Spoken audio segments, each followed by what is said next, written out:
नमस्कार, मैं हूं कैलाश लालवानी और आप देख रहे हैं हाल हलचल का खास कार्यक्रम शख्सियत के आज के कार्यक्रम में हम आपकी मुलाकात कराते हैं कॉमरेड अमरजीत कौर जी से, जो भारतीय कम्युनिस्ट पार्टी की राष्ट्रीय सचिव हैं और अकेली ऐसी ट्रेड यूनियन की महिला नेता हैं जो शीर्ष में हैं। आज हमारे स्टूडियो में मौजूद हैं। स्वागत है आपका। नमस्कार। आप शहडोल आई हुई हैं और शहडोल में 20वां राज्य सम्मेलन चल रहा है भारतीय कम्युनिस्ट पार्टी का। जी।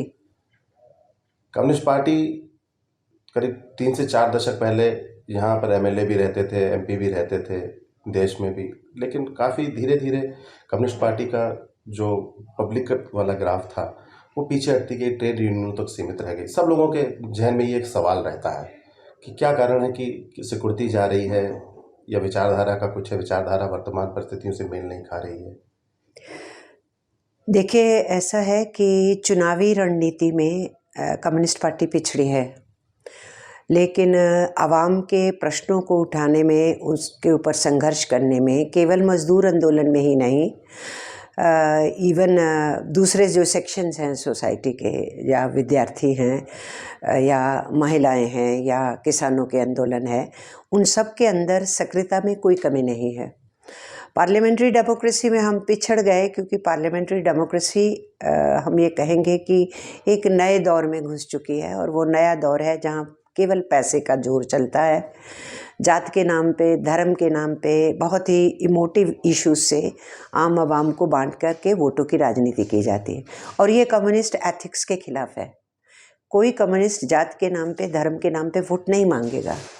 वो असूलों पे मांगेगा, प्रश्नों पे मांगेगा, जनता के मुद्दों पे मांगेगा, कार्यक्रमों पे मांगेगा, पॉलिसीज़ पे मांगेगा। लेकिन इलेक्शन जो पैसे का खेल हो गया है और इमोटिव हो गया है और बंटवारे की राजनीति की तरफ बढ़ गया है, उससे कम्युनिस्ट पार्टी को पार्लियामेंट्री डेमोक्रेसी में सीट हासिल करने में मुश्किल हो रही है। तो इसलिए ये सच्चाई तो स्वीकारनी पड़ेगी कि राजनीतिक ग्राफ वोटों की राजनीति में गिरा है। ये सच्चाई तो हमें कबूलनी होगी, लेकिन इससे उभरा कैसे जाए और जनमानस के बीच में कम्युनिस्ट आंदोलन की क्यों आवश्यकता है और कम्युनिस्टों की सत्ता की तरफ आने में क्यों आवश्यकता है, उस प्रचार को, उस कैंपेन को हम कैसे बेहतर कर पाए, वो हमारा विचारणीय विषय है। तो वो हमने मध्य प्रदेश में भी चर्चा किया, दूसरे प्रदेशों में भी करेंगे, और पार्टी का राष्ट्रीय महाधिवेशन आ रहा है अक्टूबर माह में। हम लोग उस अधिवेशन को आंध्र प्रदेश में करने जा रहे हैं, विजयवाड़ा में, तो उसमें चर्चा का विषय रहेगा। पर मैं तो कम्युनिस्ट आंदोलन में विद्यार्थी जीवन से जुड़ी। मेरे पिताजी स्वतंत्रता सेनानी थे। मैं अपने बहन भाइयों के साथ आज़ादी के आंदोलन के किस्सों को सुनते सुनते आगे बढ़ी। अंग्रेजी प्रशासन ने कैसे तसीहे दिए, उसको भी अपने पिता के जो उनको तसीहे मिले उससे मैंने समझा। मेरे पिताजी का सर्कल सारा फ्रीडम फाइटर्स में था या ट्रेड यूनियन आंदोलन वालों में था, तो नेचुरली है हम बहन भाइयों का परिचय उन सब से होता था। और जब हमारे एरिया में लाइब्रेरी आती थी, मोबाइल लाइब्रेरीज होती थी, तो हमें पिता से सलाह मिलती थी, जाओ उस लाइब्रेरी से, यही जो किताबें पाठशाला में पढ़ाई जाती हैं यही पढ़ाई नहीं है। चारों तरफ ज़िंदगी को देखो, समाज को देखो, उससे पढ़ो। आसपास की बात होगी ये, हाँ, 60 के आसपास की बात होगी। 52 में मैं पैदा हुई, तो 60 के दशक की बात है।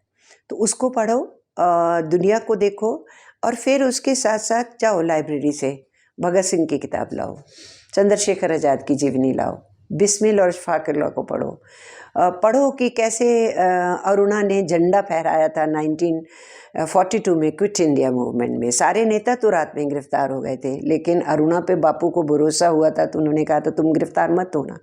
और वो युवती कैसे बॉम्बे में मैदान में पहुंच गई, अंग्रेज़ों पुलिस को डॉज मारते हुए झंडा फहराई और आगाज़ किया उसने भारत छोड़ो आंदोलन का। उन्हीं तो से वो सब प्रेरणा पढ़ा, मिली है। तो वो मुझे परिवार में पिता से काफ़ी प्रेरणा मिली, उनके सर्कल से प्रेरणा मिली, और लोगों की जीवनियों को पढ़ कर के प्रेरणा मिली। वहीं से जब मैं कम्युनिस्ट आंदोलन में शामिल हुई हूँ 1972 में, कम्युनिस्ट पार्टी का, आपने कहा ना कम्युनिस्ट पार्टी का इतना हलास क्यों है, 52 में communist party of India he main opposition थी कांग्रेस की। 52 इलेक्शन में, 57 इलेक्शन में, 62 इलेक्शन में, तीनों इलेक्शन में main opposition communist party of India थी। और उसके अलावा 1959 में आज़ादी के थोड़े बरसों के बाद ही हिंदुस्तान में पहली कम्युनिस्ट हुकूमत बनी, कम्युनिस्ट पार्टी ऑफ इंडिया की सरकार बनी केरला में, और नबूद्रीपाद उसके चीफ मिनिस्टर हुए। तो वो एक दौर था जहाँ कम्युनिस्ट मूवमेंट का चढ़ाव था। और सेकेंड वर्ल्ड वार के बाद पूरी दुनिया में ये था कि सोवियत संघ, उसकी लाल फौजें और लाल झंडा, इसने हिटलर के रथ को रोका। हिटलर जो कहता था मैं दुनिया को जीतता हुआ फिर जाके हिंदुस्तान को कब्जा करूँगा, तो हमारे देश के अंदर भी बहुत उभार था उस फांसीवादी जो बढ़त थी उसको रोकने में, और उसमें सोवियत संघ का जो रोल था, उस रोल को पूरी दुनिया ने सराहा। तो हमारी पीढ़ी जो आगे बढ़ रही थी, पढ़ रही थी, तो प्रभावित थी पूरी दुनिया में। तो उसमें कम्युनिस्ट आंदोलन का चढ़ाव था। तो एक दुनिया में पहला उदाहरण था कि पार्लियामेंट्री डेमोक्रेसी से एक सत्ता कायम हुई है और कम्युनिस्ट हुकूमत आई है। तो हम उस दौर में बचपन से गुजर रहे थे। तो कम्युनिस्ट आंदोलन की उस बढ़त को हमने देखा है, और कम्युनिस्ट आंदोलन के आज के हालात को भी हम देख रहे हैं, लेकिन हमारा विश्वास नहीं टूटा, अडिग नहीं हुआ, क्योंकि यही एक रास्ता है जो समानता का रास्ता, इज़्ज़त का, डिग्निटी का रास्ता, लेबर को उसकी जो डिग्निफाइड पोजीशन होती है वो दिलाने का रास्ता, जहाँ हर हाथ को जो है काम मिलने की बात की जाती है, जहाँ हर बच्चे को कापी किताब की बात की जाती है, और सबको एक समान शिक्षा की बात की जाती है, सबको एक समान इलाज की बात की जाती है। एक ऐसे समाज की केवल परिकल्पना नहीं कि जहाँ सबकी ज़रूरतें पूरी हो सकें, बल्कि वो समाज करके दिखाया गया है। जब लेनिन ने पहली बार कहा कि मैं जो मार्क्स ने कहा था, एंजल्स ने कहा था, मैं करके दिखाऊंगा, लोगों ने कहा था कि ये पागल आदमी है, परियों के सपने दिखा रहा है। तो लेनिन ने कहा था नहीं, वो धरती पे ही होगा। और समाज कैसे जंगल के दौर से आज के दौर में पहुंचा है, यही मार्क्स ने समझाया है।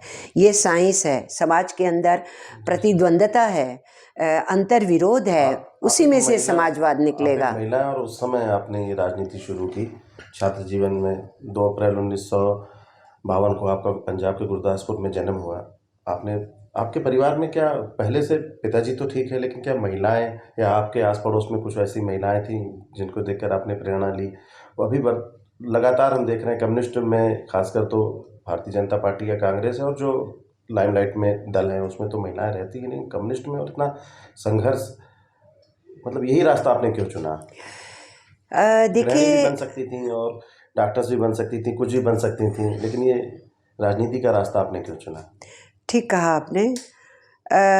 ऐसा नहीं है कि महिलाएं कम्युनिस्ट आंदोलन में नहीं थी, आज भी हैं। और हमारे ट्रेड यूनियन आंदोलनों के आप देखते हो कि उनके प्रदर्शनों में, जुलूसों में, कम्युनिस्ट आंदोलनों में, प्रदर्शनों में महिलाएं आती हैं। आपको लीडरशिप में थोड़ी कम दिखती होंगी। ये आपने प्रश्न बिल्कुल स्टिक किया है। देखिए, मैं पैदा तो गुरदासपुर में हुई, और अभी छोटी बच्ची थी तो फादर जब दिल्ली में शिफ्ट हो गए तो दिल्ली के अंदर मेरी पढ़ाई लिखाई शुरू हुई।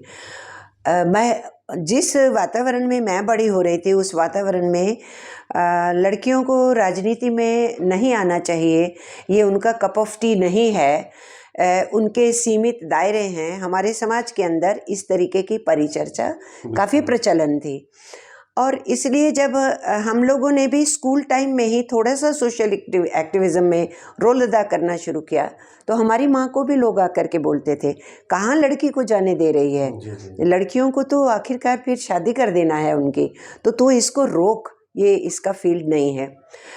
तो मेरे माँ बाप ने तो रोका नहीं मुझे, और जब मैं कॉलेज के अंदर गई तब मेरे को एहसास हुआ कि जब मैं वहाँ एक्टिविज़्म करने लगी तो मुझे अपने जो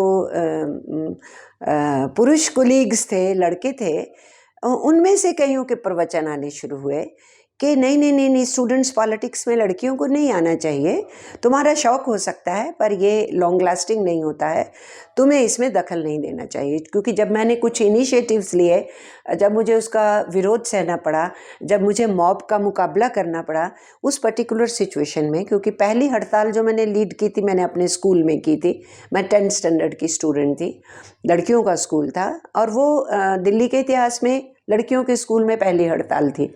तो उसके बाद जब मैं यूनिवर्सिटी में दाखिल हुई तो उसके बाद जब मैंने वहाँ जो भी जाति देखी उसका विरोध किया, तो कहा अच्छा तू वहाँ पॉलिटिक्स सीख के आई है स्कूल से, तो इसलिए तू करना चाहती, ये लड़कियों को नहीं करना। That made me more determined, क्योंकि मैं पढ़ रही थी इतिहास की किताबें, और उसमें मैं देख रही थी कि दुर्गा भाभी कितनी मजबूत थी भगत सिंह और उनके सहयोगियों के लिए। मैं देख रही थी कि क्विट इंडिया मूवमेंट का झंडा एक महिला ने फहराया, तो मैं देख रही थी जब स्वतंत्रता आंदोलन में महिलाएं पीछे नहीं थी, तो आज़ाद हिंदुस्तान को बनाने में वो पीछे नहीं है, राजनीति में क्यों नहीं हो। खड़ी हैं, आसपास कोई महिलाएं नहीं, दूर दूर तक कई राज्यों तक नहीं दिख रही हैं, नहीं उस पंक्ति में लगता होगा कि अब चलो पीछे चले जाए, या परिवार? नहीं, ऐसा कभी मुझे नहीं लगा। कैसे मैनेज होता था? मुझे बहुत, मैं डिटर्मिन्ड रही और मैंने अपना रास्ता नहीं छोड़ा, बल्कि मुझे ये लगा ये जो जेंडर बायस है ये टूटना चाहिए, और कुछ लोगों को तो पहल लेनी ही होती है, लेनी चाहिए। तो मोहल्ले में, रिश्तेदारियों में, सब जगह से विरोध भी हुआ। चूँकि मेरे फादर डिटरमिन्ड रहे कि मेरी बच्ची है, जो वो करना चाहती है करेगी, उसका मुझे काफ़ी सबल था। तो मैंने उस रास्ते को छोड़ा नहीं। चूँकि मैंने ये समझा कि कम्युनिस्ट आंदोलन, विशेष करके 72 में मेरी पहली जेल थी। मैं बीएससी ऑनर्स फिज़िक्स की, बीएससी ऑनर्स फिज़िक्स कर रही थी मैं उन दिनों में। मेरी पहली जेल 72 में थी, जब भारतीय कम्युनिस्ट पार्टी का एक बहुत बड़े आंदोलन का आगाज़ हुआ था, महंगाई के विरुद्ध, होर्डिंग के विरुद्ध, सर्वव्यापी राशन प्रणाली लोगों को दो, होलसेल ट्रेड टेक ओवर करो, वो सब, उन सारे प्रश्नों पे, महंगाई मुकरिता। आपने बताया 10 दिन के लिए आप जेल पे थी, तो अकेली महिला थी कि और भी महिलाएं आपके साथ जेल में थी? और कैसा अनुभव था उस समय का? वो मेरा बहुत ज़बरदस्त अनुभव था 10 दिन की जेल का, क्योंकि मैं बहुत यंगस्टर थी, बीएससी की स्टूडेंट थी उस समय। उस समय जेल में ऐसी महिलाएं भी थी जो स्वतंत्रता आंदोलन में अपनी यंगर एज में पार्टिसिपेट कर चुकी थी, स्टूडेंट डेज में। तो वो मेरा सीखने का पीरियड भी था। तो उस जेल ने मुझे हताश नहीं किया, मुझे और मजबूत किया, और मजबूत किया। उस 10 दिन की जेल से बाहर आने के बाद मैं कम्युनिस्ट पार्टी ऑफ इंडिया की मेंबर बनी। तो 72 में मैं कम्युनिस्ट पार्टी ऑफ इंडिया की मेंबर बनी, और फिर ऑल इंडिया स्टूडेंट फेडरेशन को गठित करने की तरफ मैं आगे बढ़ी। उसके बाद मैंने पीछे मुड़ के नहीं देखा, चूँकि भगत सिंह को पढ़ा था और उन्होंने कहा था कि क्रांति तो विचारों की शान पे ही तीखी होती है।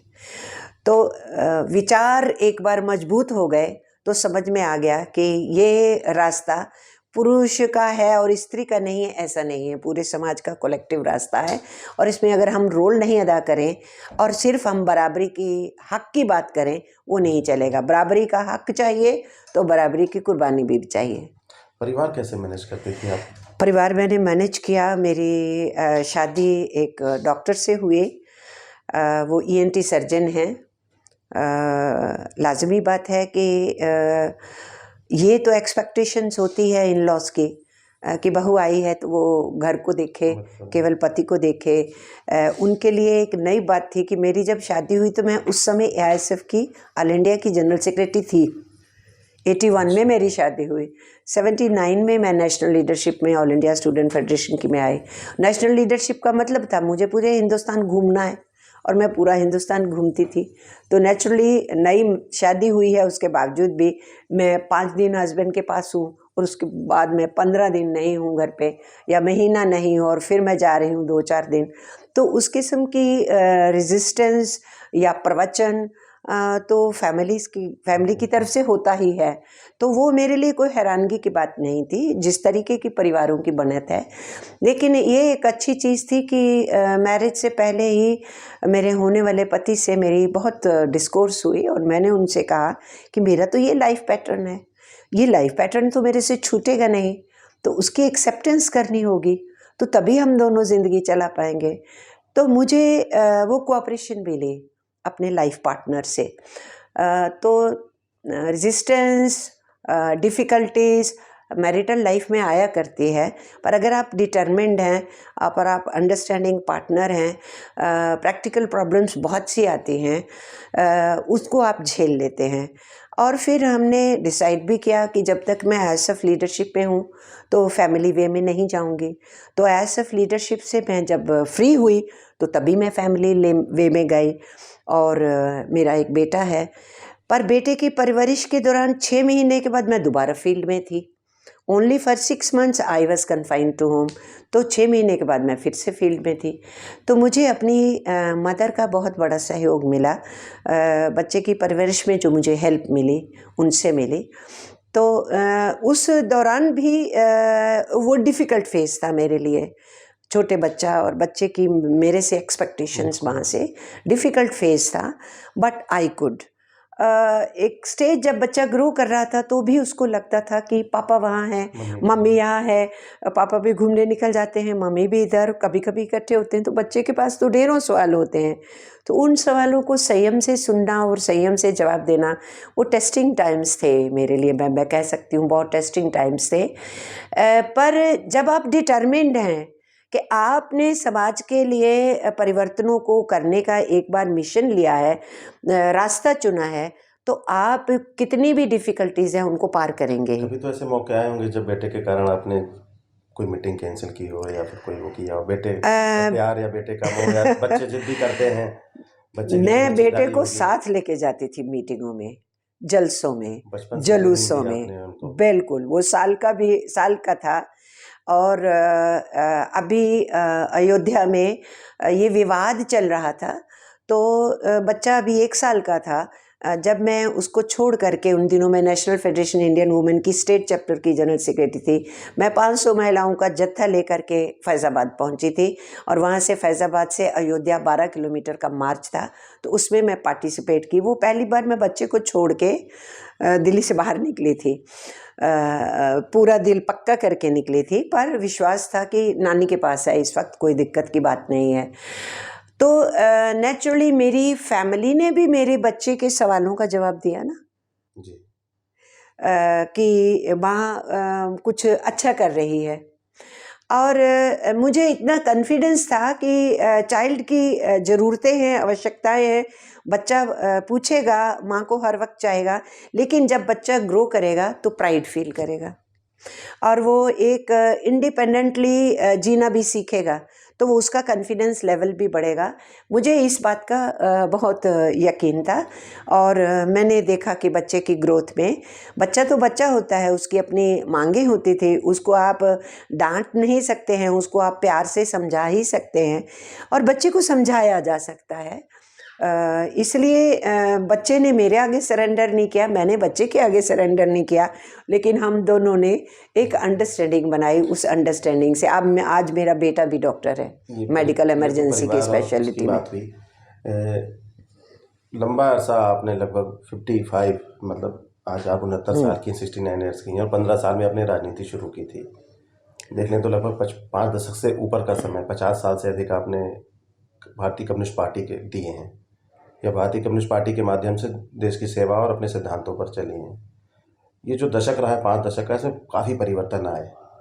इस दौरान भारतीय जनता पार्टी आपके सामने ही उदय हुई, गठन हुआ उसका, फिर वो बनी, और आज देश, या कहें तो कहते हैं कि राष्ट्र की विश्व की सबसे बड़ी पार्टी होने का दावा करते हैं। ठीक है, इस दौरान जो कांग्रेस के लोग थे वो भारतीय जनता पार्टी में चले गए। जब कांग्रेस का दौर था तो कम्युनिस्ट भी चले गए, कोई सपा से चला गया, कोई बसपा में चला गया। तो आपको कभी ऐसा नहीं लगा कि आपका जो नेचर रहा है, आपका जो संघर्ष रहा है, आपकी जो आपके अंदर जो ऊर्जा है, कभी नहीं रहा कि हम भी लाइमलाइट में रहें, और आप चाहती तो आज भाजपा या कांग्रेस के जो समय था शीर्ष पद पर बैठती? आपको नहीं लगा कि वहाँ पर बैठूं जाऊं? और दल बदल लूँ? छात्र जीवन में ही मैं जब बहुत सक्रिय थी दिल्ली यूनिवर्सिटी के अंदर, स्टूडेंट लीडरशिप में थी, तो ऐसा नहीं है कि जो विभिन्न दलों के लोग हैं या छात्र संगठनों की लीडरशिप के लोग थे या उन पॉलिटिकल पार्टीज़ के लीडर्स थे सत्ता में या विपक्ष में, वो ऐसे स्टूडेंट लीडर्स को अप्रोच नहीं करते, वो अप्रोच करते हैं। हमें भी अप्रोच किया गया, आप आएंगे तो हम आपको मंत्री बना देंगे, आप आएंगे तो आपको हम ये देंगे। तो जो भी स्टूडेंट्स मूवमेंट में इमर्ज होते हैं उनको पकड़ा जाता है, उनको कहा जाता है कि आप हमारे दल में आइए। तो ऐसे तो बातें हमारे साथ भी हुई, लेकिन हमने एंट्री इस पॉलिटिकल डायरेक्शन में किसी भी लाइमलाइट में आने के या किसी कुर्सी को हासिल करने के इरादे से ली ही नहीं। मुझे तो लेक्चरशिप की ऑफ़र हो गई, मैंने ज्वाइन नहीं की। मैंने तो एमएससी फिज़िक्स के बाद फिर लॉ ग्रेजुएशन भी की, मैं प्रैक्टिस में नहीं गई, क्योंकि मेरा मिशन कभी भी कुर्सी हासिल करना नहीं था। मेरा मिशन समाज के साथ जुड़ के समाज में बेहतरीन परिवर्तनों को लाके मानव समाज के अंदर बराबरी होनी चाहिए, समानता होनी चाहिए, प्रगति होनी चाहिए, उस प्रगति का सबको फल मिलना चाहिए। मैं उस विचारधारा से प्रभावित होकर मैदान में आई, और इसलिए किसी भी स्टेज के ऊपर किसी भी किस्म की कुर्सी का लालच हमको विचलित नहीं कर पाया, कभी भी नहीं, 1% भी नहीं, पॉइंट समथिंग % भी नहीं, क्योंकि हमारा मिशन ही डिफरेंट था। अगर आपका मिशन ही होता है कि आप पॉलिटिकल लाइमलाइट में आना चाहते हैं, फिर आप खोजते हैं कि आप कहाँ जाएंगे। ये नेचुरली मेरे लिए तो बहुत दुख की बात है। मन का संतोष मिलता है या क्या मिलता है? इसी में ही सबसे ज़्यादा सुख मिलता है, इसी में ज़िंदगी के मायने नज़र आते हैं। देखिए, इतिहास के अंदर 3 तरीके के लोग होते हैं। एक वो होते हैं जो पूरे तरह से अनभिज्ञ हैं, उनको मालूम नहीं उनके चारों तरफ क्या चल रहा है, वो बस धारा के साथ बहते चले जा रहे हैं। एक होते हैं जो परिवर्तन करना चाहते हैं, धारा के विरुद्ध खड़े होना चाहते हैं और इतिहास को बनाने की बात करते हैं। और एक होते हैं जो उस पूरे इतिहास में से अपने निजी मफाद को आगे बढ़ाने की तरफ बढ़ते हैं। तो इसलिए मैंने जो है ना उस धारा को चुना कि कुछ मालूम ही नहीं है और इतिहास के एक पुर्जे के रूप में आप आगे हैं, और ना उस धारा को चुना जिसके अंदर आप सेल्फ के लिए जीते हैं। मैंने उस धारा को चुना जिस धारा में पूरी दुनिया के अंदर महान शख्सियत हुई हैं, जिन्होंने अपनी ज़िंदगी की परवाह किए बिना ये सोचा कि हम अपनी ज़िंदगी के सही मायने जी के जाएं और हम समाज को बेहतरी की तरफ ले जा के जाएं। मैंने उस धारा को चुना, तो उस धारा के अंदर कभी कोई पश्चाताप की तो गुंजाइश होती नहीं है, वो आपने फैसला किया। अगर भगत सिंह ने फैसला किया तो उसने फैसला किया। कोई इमेजिन करेगा 23 साल की उम्र के अंदर इतनी मैच्योरिटी होना कि वो निर्णय लें कि मैं कोर्ट के जरिए से ब्रिटिश हुकूमत की नींव हिला दूंगा, ठीक है मैं जा रहा हूँ, मुझे मालूम है I will go to gallows. ये जो यकीन होना जिसमें पूरी दुनिया के अंदर आप तो कौन सा देश है जिसमें आप कहीं आप मार्टिन किंग लूथर का नाम लेंगे, कहीं आप हो ची मिन का लेंगे, तो कभी आप फिडेल कास्ट्रो का नाम लेंगे, तो कभी आप लेनिन का लेंगे, तो हिंदुस्तान में गांधी का भी नाम लेंगे। पूरी दुनिया के अंदर ऐसी शख्सियत हुई है जिन्होंने अपने लिए नहीं जिया है, जिन्होंने समाज के परिवर्तनों की धारा को ही अपनी ज़िंदगी का मिशन बनाया।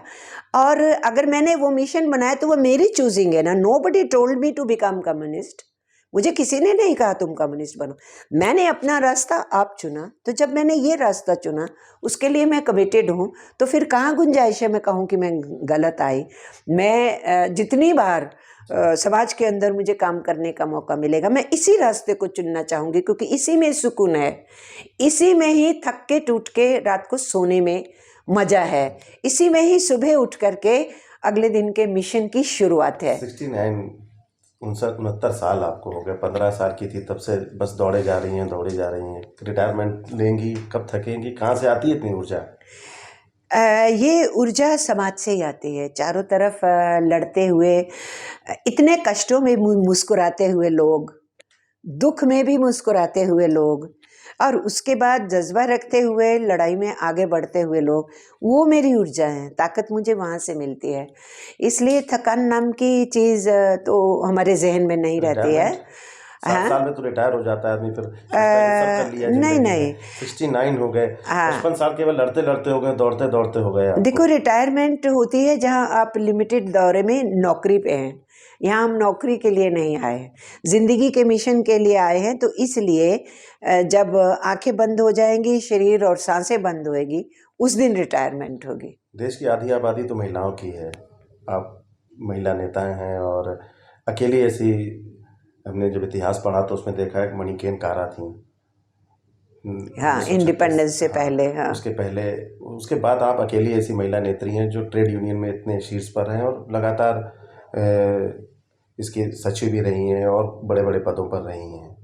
तो देश की महिलाओं के लिए, आज की युवा पीढ़ी के लिए, आज की जो लड़कियां हैं, जो युवतियां हैं, आगे बढ़ रही हैं, उनके लिए आप कम शब्दों में क्या संदेश देंगे?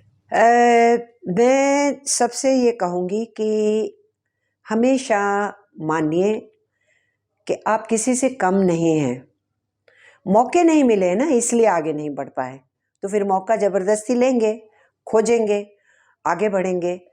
इसलिए महिला को लोग अबला बोलने की कोशिश करते हैं, बल्कि मैं ये कहूँगी कि I envy, let the people envy कि मैं एक महिला हूँ। महिला होने में फ़ख्र महसूस करना चाहिए, कभी महसूस नहीं करना चाहिए कि हम कम हैं, बल्कि ये समझना चाहिए कि हम हैं तो समाज को, इस मानव समाज को हम बढ़ोतरी देते हैं। हम नहीं हैं तो कोख से बच्चा नहीं जन्म ले सकता है, हम नहीं हैं तो नई पीढ़ियों की परवरिश नहीं हो सकती है, हम नहीं हैं तो समाज के अंदर जो आगे बढ़ के काम करना चाहते हैं उनको एक सबल पीछे से सपोर्ट नहीं मिल सकती है।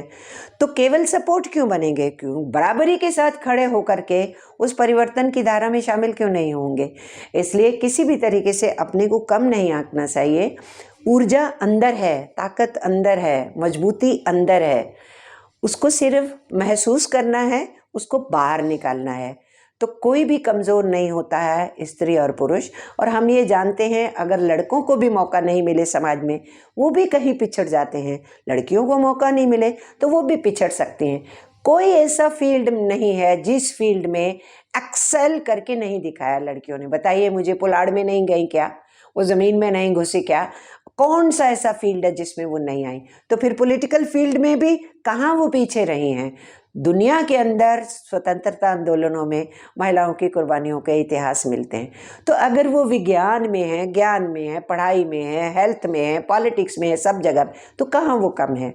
तो इसलिए हमेशा मानिए कि कोई भी किसी से कम नहीं है, पुरुष है, स्त्री है, बराबर हैं हम। लैंगिक तौर पे सिर्फ हम फ़र्क हैं, अदरवाइज़ कोई भेद नहीं है। हमें अपना रोल अदा करना चाहिए और हक मांगने का उसी को ही हक है, हक मांगने का उसी को ही हक है जो उस हक को हासिल करने के लिए जो कुर्बानी के रास्ते होते हैं उसमें भी बराबरी का रोल अदा करें। तो ये समझिए कि बराबरी की भूमिका की ज़रूरत होती है। मैं सबसे कहूँगी कि समाज बहुत बुरे दौर से गुजर रहा है, आओ मिलकर के हम इस समाज की उन दिक्कतों को दूर करें, समतावादी समाज, समाजवादी समाज बनाने की तरफ बढ़े। यही मैं सबसे कहना चाहूँगी। एक और आखिरी सवाल, आज की जो युवा पीढ़ी है उसके लिए, आप संघर्ष का दौर है, आपने दुनिया देखी है, आपने बताया कि आपको जॉब भी ऑफर हुई थी, चाहती तो जॉब कर लेती। आज की युवा पीढ़ी जो आंदोलन हो रहे हैं, अभी पटना बिहार में आंदोलन हुए, एक बड़ा वर्ग है, लाखों की संख्या है आज युवा जो नौकरी के लिए भटक रहा है। नौकरी या खुद का कारोबार या खुद को साबित करना। देखिए, ये मुश्किल दौर हर एक के लिए है, किसान के लिए भी है, मज़दूरों के लिए भी है। और हिंदुस्तान तो युवा है, 70% आबादी हमारे देश की 35 साल से नीचे की उम्र की है। और अभी पीछे आंकड़े आए थे कि जो इस वक्त अनएम्प्लॉयमेंट है उसमें से 15 और 25 साल के बीच की जो अनएम्प्लॉयड यूथ है वो टोटल अनएम्प्लॉयमेंट में 54% है। तो ये जो बेकारी है, बेरोज़गारी है, ये बहुत बड़ी पीड़ा है युवाओं के। इसलिए संघर्ष होंगे ही, यूनिवर्सिटियों में हो रहे हैं, कॉलेजों में हो रहे हैं, जो पढ़ चुके हैं और फिर नौकरियों की तलाश कर रहे हैं, ये हो रहे हैं। नौकरी करनी चाहिए कि खुद का करना चाहिए? नहीं, ये मैं नहीं कहूँगी कि नौकरी करनी चाहिए कि खुद का करना चाहिए। जिसको जो रास्ता मिलेगा वो चुनेगा। खुद के रास्ते भी तो बंद कर दिए हैं ना सरकार ने। आप खुद क्या करेंगे? आप काम धंधा बिजनेस, उसके लिए भी ना मार्केट चाहिए, स्थान चाहिए, सपोर्ट चाहिए, पैसा चाहिए। तो नेशनलाइज्ड बैंक्स को अगर आप निजी हाथों में दे देंगे तो पैसा फिर किन को मिलेगा? नेशनलाइज्ड बैंक्स और हमारी नेशनलाइज्ड इंश्योरेंस से लोगों की ज़िंदगी में खुद के कामों को शुरू करने की देन थी, और उन्हीं को ही सरकार निजी हाथों में फेंक रही है।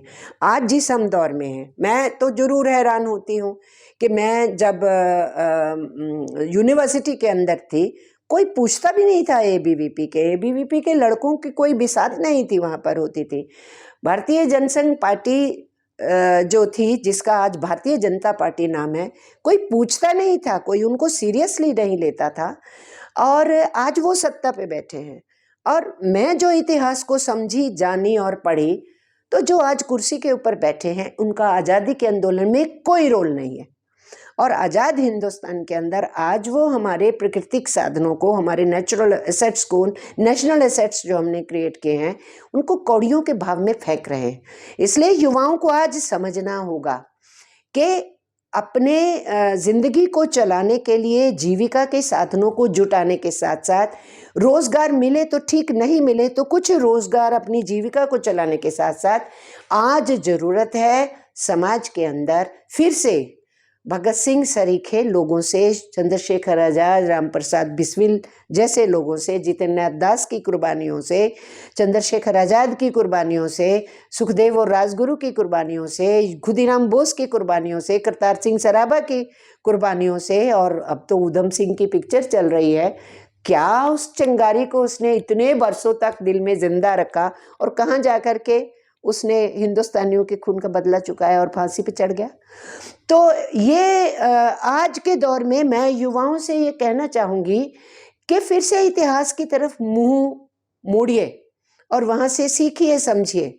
ज़िंदगी में मिशन केवल 2 रोटी नहीं होता है। ज़िंदगी में मिशन ये भी होता है कि मेरे को रोटी नहीं मिल रही है, पर मैं पहले दूसरों को देखूं कि जिनको रोटी नहीं मिल रही। तो समाज के परिवर्तन की धारा का हिस्सा बनो और लड़ो, अपने रोजगार के लिए लड़ो, अपने रोजगार को पाने के आंदोलन को समाज के बड़े आंदोलन का अंग बनाओ। केवल मेरे को नौकरी चाहिए उसी तक अपने आंदोलन को सीमित नहीं रखो। तो आज बेकारी के खिलाफ आंदोलन हो, या किसानों का आंदोलन हो, या मजदूरों का अपने PSUs और पब्लिक सेक्टर गवर्नमेंट डिपार्टमेंट्स की जो निजीकरण का रास्ता चल रहा है उसके विरोध का आंदोलन, इन सारे आंदोलनों को कन्वर्ज करना होगा।